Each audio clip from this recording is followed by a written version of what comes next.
Thank you, everybody. Thank you.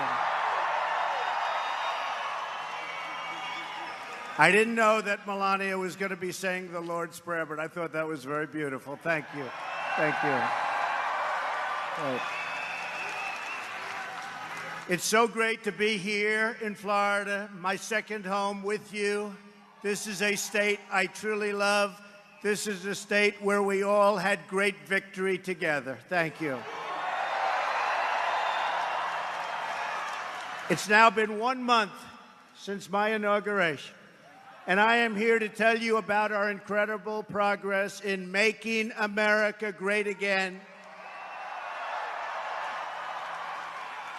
And I'm also here to tell you about our plans for the future, and they're big and they're bold, and it's what our country is all about, believe me. I'm here because I want to be among my friends and among the people. This was a great movement, a movement like has never been seen before in our country or probably anywhere else. This was a truly great movement, and I want to be here with you, and I will always be with you. I promise you that. I want to be in a room filled with hardworking American patriots who love their country, who salute their flag, and who pray for a better future.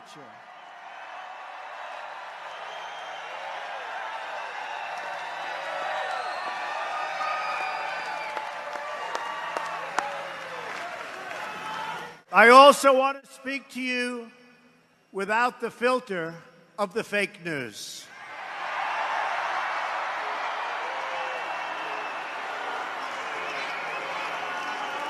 The dishonest media, which has published one false story after another, with no sources, even though they pretend they have them, they make them up in many cases. They just don't want to report the truth, and they've been calling us wrong now for 2 years. They don't get it, but they're starting to get it. I can tell you that. They've become a big part of the problem. They are part of the corrupt system. Thomas Jefferson, Andrew Jackson, and Abraham Lincoln, and many of our greatest presidents fought with the media and called them out, oftentimes on their lies. When the media lies to people, I will never, ever let them get away with it. I will do whatever I can that they don't get away with it. They have their own agenda, and their agenda is not your agenda. In fact, Thomas Jefferson said, "Nothing can be believed which is seen in a newspaper. Truth itself," he said, "becomes suspicious by being put into that polluted vehicle." That was June 14th, my birthday, 1807. But despite all their lies, misrepresentations, and false stories, they could not defeat us in the primaries, and they could not defeat us in the general election, and we will continue to expose them for what they are, and most importantly, we will continue to win, win, win.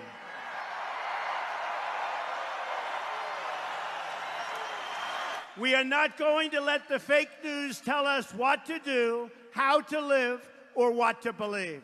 We are free and independent people, and we will make our own choices. We are here today to speak the truth, the whole truth, and nothing but the truth. I hear your demands, I hear your voices, and I promise you I will deliver. I promise that.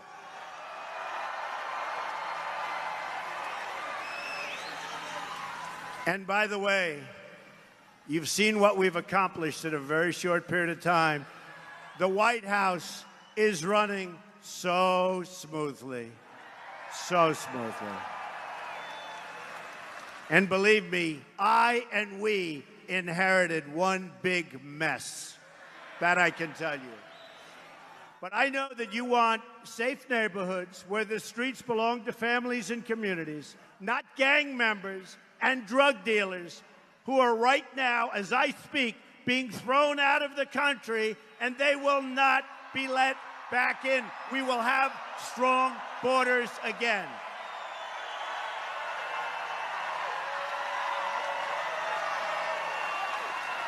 And I mean that.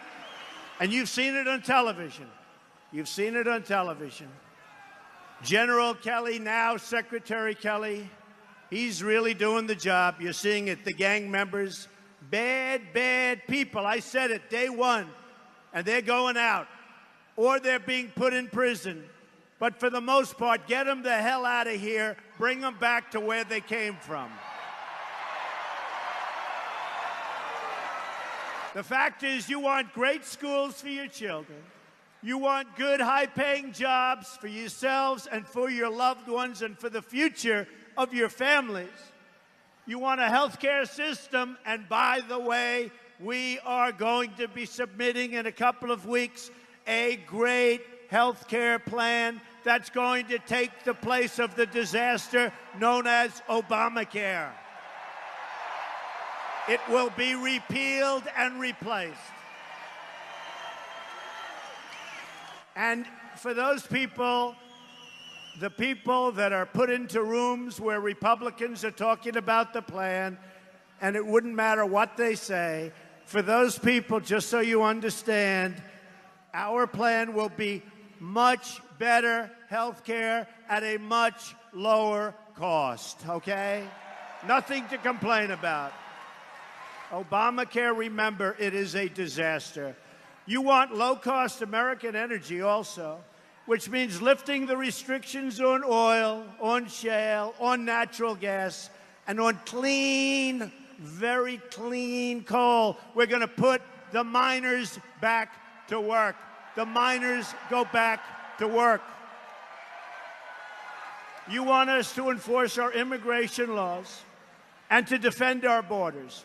You want fair trade deals and a level playing field. We don't have a level playing field because you understand that when American workers win, America as a country wins and wins big. And every country over the last long period of time has been taking advantage of the stupidity of our politicians. It's not going to happen any longer. You want lower taxes, less regulation, millions of new jobs, and more products stamped with those beautiful, beautiful words, made in the USA. You want to make it easier for companies to do business in America and harder for companies to leave. We don't want companies saying, everybody's fired, we're moving to another country, we're going to make the product, sell it across the border, and isn't that wonderful? Not going to happen anymore. We're going to have strong borders, and when they want to sell that product back across our border, they're going to pay a 35% tax, and you know what? They're never going to leave. They will never, ever leave. And you've seen that because I've already displayed it for the last 2 months, even before I got into office. They're not leaving. And if they do, they're going to pay a very, very big price for terminating the relationship to our workers. You want a government that serves the people, not the donors and not the special interests. In short, you want a government that keeps its promises. A great spirit of optimism and sweeping. And you see it. It's sweeping all across the country. Look at what's happening to the stock market. Look at what's happening to every poll when it comes to optimism in our country. It's sweeping across the country. And in fact, every day for the last long period of days, the stock market, meaning companies, have been hitting new highs. They're going to start hiring. It's going to be a new day in America. You're going to be proud again.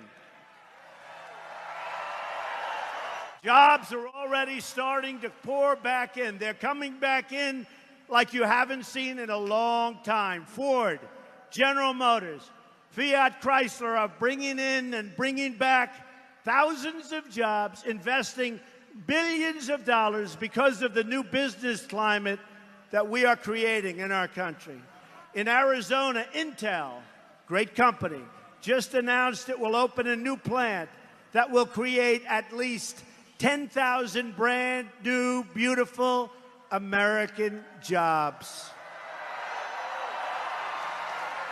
I followed through on my promise to withdraw from the job-killing disaster known as the Trans-Pacific Partnership, TPP. We have just terminated our relationship to it. We're going to have tremendous trade deals all over the world, but they're going to be bilateral or, as we would say, one-on-one. None of these deals will we get caught in quicksand, where we get mired in and we can't do anything about it, like, by the way, NAFTA and so many others. And my administration has begun plans to crack down on foreign cheating and currency manipulation, which is killing our companies and really, really hurting our workers. We're going to end it.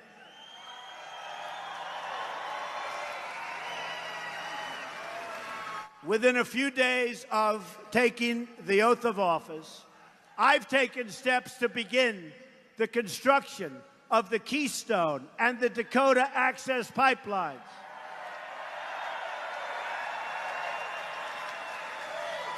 Anywhere from 30 to 40,000 jobs.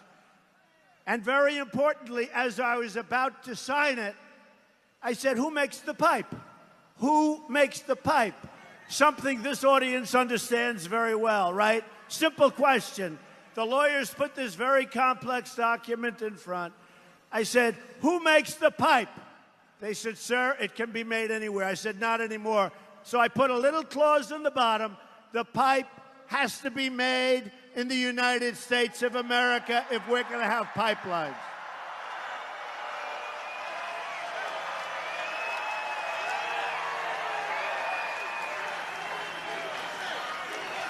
We believe in two simple rules, and I can tell you everybody in this is a massive hangar. This is for the big planes. And by the way, do you think that one media group back there, that one network, will show this crowd? Not one. Not one.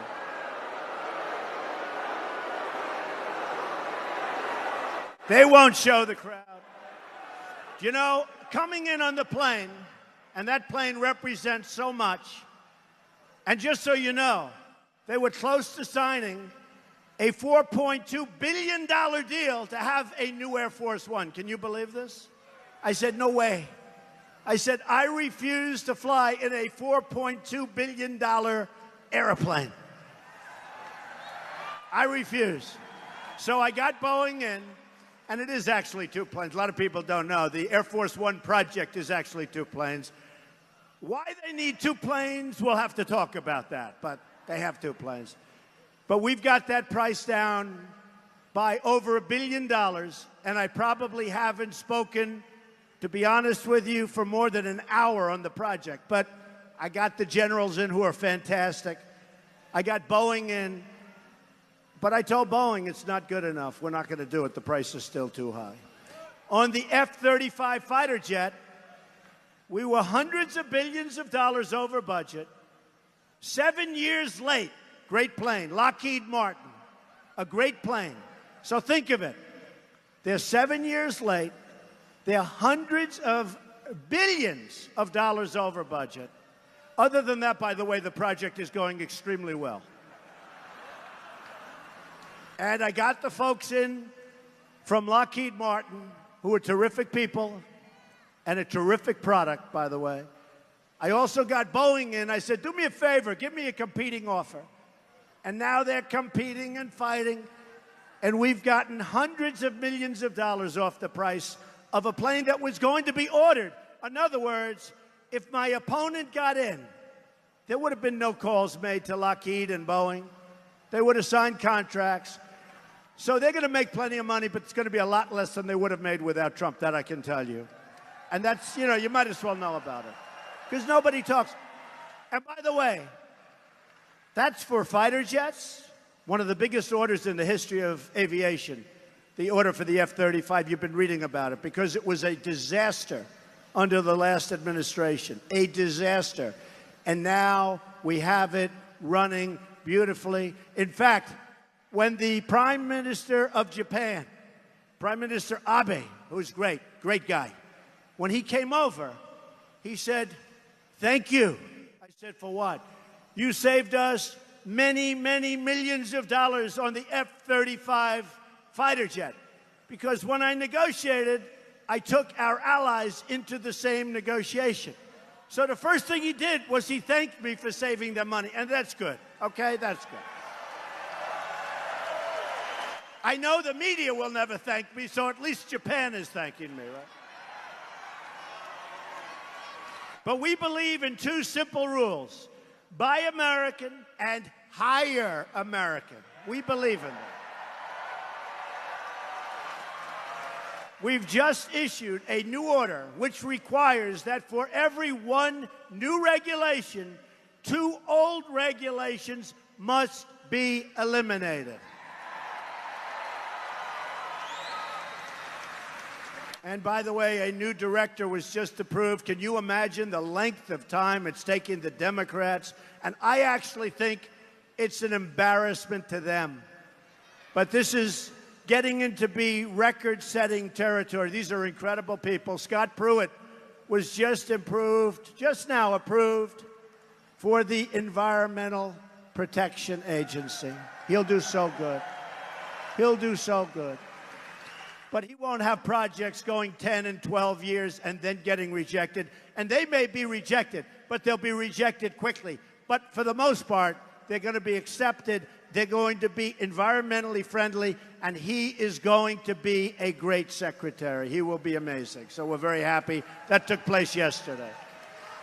That's going to be a big difference because they were clogging up the veins of our country with the environmental impact statements and all of the rules and regulations. It was impossible to navigate for companies. And what did it really mean? Forget about the companies. What did it mean? It meant no jobs. It meant companies leaving our country and going to foreign countries to do things that they'd rather do here. So we're going to have a whole big situation. We are going to unfree all of those companies. They're going to have freedom. They're going to be able to build what they want to build. It'll be environmentally friendly, and we're going to start producing jobs like you've never seen before. That's going to happen. That was a big thing. We're standing up for the incredible men and women, always, of law enforcement. We're standing up. And I can tell you, the military and law enforcement, they stood up big. I don't say for me.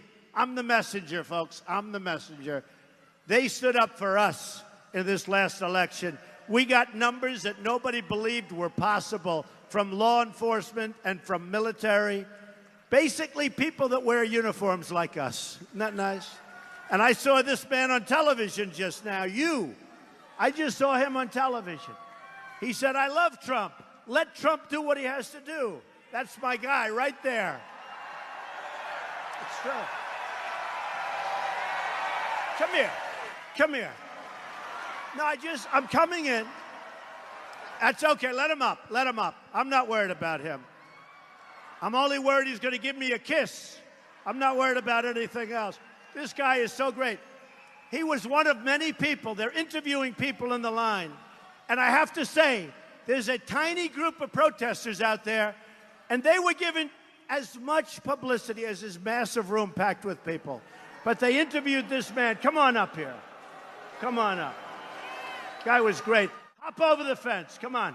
He can do it. This guy's in good shape. Look at him. Look at this guy. Come on. This guy is great. Don't worry about him. No. Come here. They're going to throw. Come on up. Come on. Come here. Come on. This guy. So He's been all over television saying the best things, and I see him standing. And didn't you get here like at 4 in the morning? I did, sir. Say a couple of words to this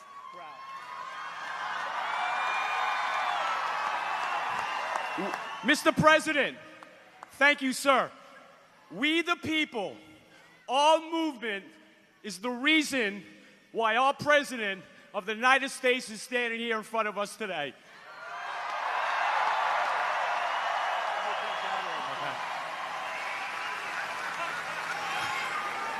When President Trump, during their election, promised all these things that he was going to do for us, I knew he was going to do this for us. Thank you, Mr. President. Mr. President, thank you so much, sir. A star is born. A star is born. Thank you, man. Thank you. Come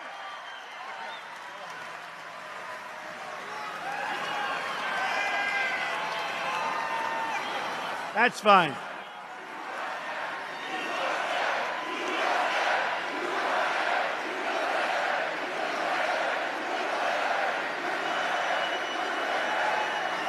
I wouldn't say that Secret Service was thrilled with that, but we know our people, right? We know our people.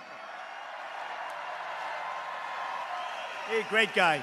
And so many others. I see some others. They're being interviewed. I see them over here. They came at 4 in the morning. The media will give them no credit. The media, as I told you, they won't show this crowd. Look at that, all the way outside of this, and this is as big a hangar as you get. All the way outside, way back to the fences. Amazing. I want to thank you. But I want to thank everybody. So I've directed the Department of Justice to take a firm stance to protect our cops, sheriffs, and police from crimes of violence against them.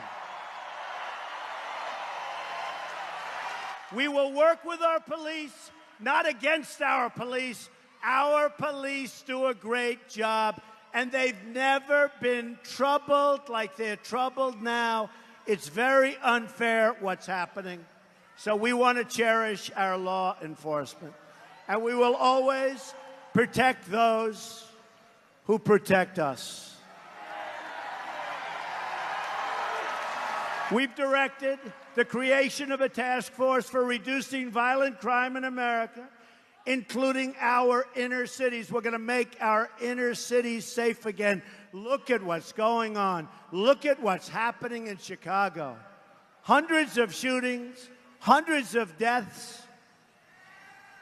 I'll tell you what's happening in Chicago and many other places. Safety is a civil right, and we will fight to make America totally safe again. I've ordered the Department of Homeland Security and the Department of Justice to coordinate on a plan to destroy transnational criminal cartels, which are all over the United States, and we are going to stop the drugs from pouring into your country, into your community, into your cities, and poisoning our youth. We're stopping it. We're stopping it.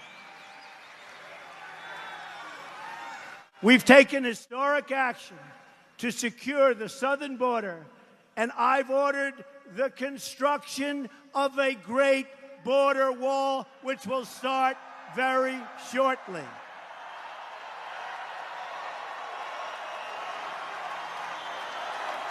And I've taken decisive action to keep radical Islamic terrorists the hell out of our country.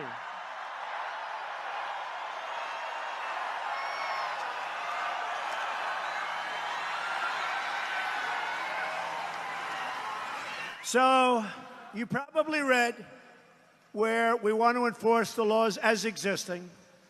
And so we signed an order a couple of weeks ago, and it was taken over by a court, originally by a judge, and then yeah, it's very sad. And you know, the reason is for protection and safety. So the statute is so plain and so clear. I said last week I was speaking to a great group of sheriffs, the sheriffs group in Washington. And I said, if you have a college education, you can understand it. If you have a high school education, you can understand it. If you were a bad student in high school, you can understand it. And I was told, I'll check, but I found it hard to believe, in an over 30-page decision by the appellate court, 3 judges. And you could tell by the way they were reacting because it was broadcast on television, and everything we do gets a lot of people watching. So you could tell by the way that phone call went, wasn't looking good. And when they wrote their decision, as I understand it, maybe I'm wrong, but they didn't write the statute they were making the decision about. Because every word of the statute is a total kill for the other side. So I thought I'd read it. And here's what it says. This is what it says. Whenever the president finds that the entry of any aliens or any class of aliens into the United States, okay, so essentially, whenever somebody comes into the United States, right? If it would be detrimental to the interests of the United States, okay? Now, you know the countries we're talking about. And these were countries picked by Obama. They weren't even picked. They were picked by Obama. He may, so the president may, by proclamation, and for such period as he shall deem necessary. Now, because it's old, it should have said he or she, right? They were not politically correct when they drew this. In fact, that's the only thing that was actually wrong with it. He or she. But I don't think the women care too much about that, right? I don't think so. By the way, we did very well with women.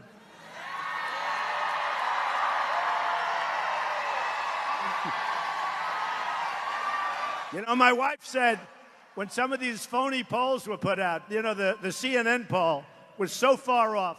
The phony polls. But when some of these phony, she said, what's wrong with you and women? We did very nicely with women. We did nicely with a lot of groups that they didn't think we were going to do so nicely with. I guess we had to. That's why we're all here tonight, right? So, and it goes, and for such period as he shall deem necessary, suspend the entry of all aliens or any class of aliens as immigrants or non-immigrants, or impose on the entry of aliens any restriction he may deem to be appropriate.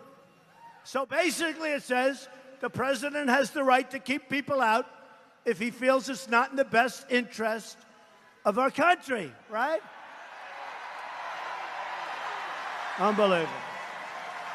Unbelievable. And I listen to these judges talk and talk and talk. So unfair. So we'll be doing something over the next couple of days. We don't give up. We never give up. We had a court that I disagree with. I disagree with Big League. And by the way, whether you read it or whether you watch it on television, when other lawyers come on, many of them can't even understand. They're saying, how do you come up with that decision? It cannot be more simple. So they're ruling on what I just read you, and they don't even quote it in their ruling. Because you can't, because it's too obvious. So we will do something next week. I think you'll be impressed. Let's see what happens. Here's the bottom line. We've got to keep our country safe. You look at what's happening. We've got to keep our country safe.